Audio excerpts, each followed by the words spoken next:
Hello and welcome to your SOLABS QM10 instance. My name is Etienne, a Senior Marketing Coordinator at SOLABS. In today's video, we will be walking you through the audit process within your QM10 trial so you can yourself go through this afterwards and learn to use the audit process.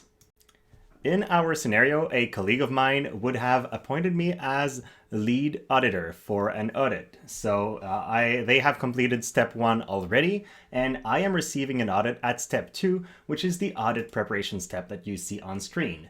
This specific audit also has a related secondary task, which is obtain the audit confirmation. And you can tell that both these are linked if you go into either item's details. In this case, we will begin by taking a deeper look at the audit process menu. So here we are. The first thing you'll notice is that we have some information here. We know that there is 0 out of 1 secondary task currently completed. There are no dependent processes. We will know which date this was initiated and a lot more information. If you scroll down, you can see all these secondary tasks or related documents or even other related processes to this. So the obtain audit confirmation I was talking about earlier is right here. In some cases, you can set these secondary tasks to block the process at specific steps. In this specific case, the audit confirmation is set to block me if I try to close the audit process. So if I were to go all the way without ever doing this, it will eventually block me. But for moving from step 2 to step 3, like we're doing today, it will not be an obstacle. So I mentioned steps a couple times. We can see the steps in the process tasks right here. My colleague that would have launched the audit process has done the audit planning beforehand. If I click on it, I can view all the details of this process, such as how will the audit be conducted, which site is being audited, who is performing the audit, and etc. So they have filled all this before, and these fields can all be configured towards your organization's needs, so you can have the fields that are relevant for your case.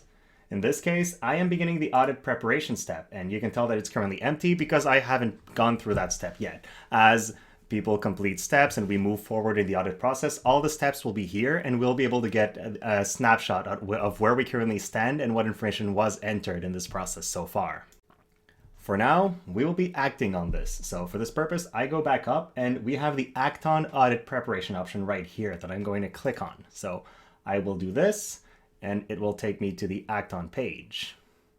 And here I am. So I have quite a bit of information I can enter here, but mostly I need to check in which completed preparation activities I've done. So in this scenario, let's say I've scheduled the audit and published the audit agenda, and this is how my organization prepares for it. If I had any comments, I could add them, but I won't be doing that for this showcase. And then I have to enter the confirmed audit date. So let's assume the audit happens in 3 days. I'll be entering this right here, and I can move on. Now I can find any secondary task. It's going to be a reminder that they are here and that they need to be completed. It will also inform me whether they have been completed or not right here. I could also decide to launch a related process if I felt like that was needed. So I could launch a change control or something in reaction to some comments I would be getting during the audit, for example. And then I could also add any related document control processes if I had a document that I was adding here. In this case, no document is added, so this is not necessary. Now I'll be clicking submit now that I've entered my information to move through the next step. Now, as for every operation within QM10, once you click submit, you're not done yet. You have to actually go in and enter your password. And there we go, my password is entered. I'll click confirmed. And now when it actually goes through, we will be getting a notification that says the action has been performed successfully. Only when you get that notification do you know you're done and the task has been completed.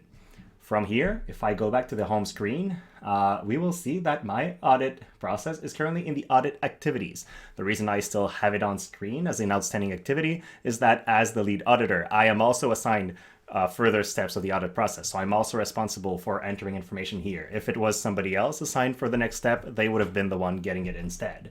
And then the secondary task, since it's not been done yet, is not checked out either. It's still here.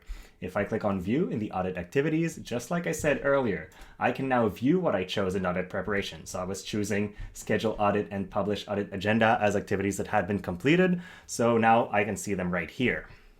With that said, you can now go in your own trial instance and proceed with these steps. If you run into any issues or you'd like to experiment some more and have any questions for us, please reach out to our team. We'll be very happy to help you. Otherwise, thank you so much for watching and have a great rest of your day.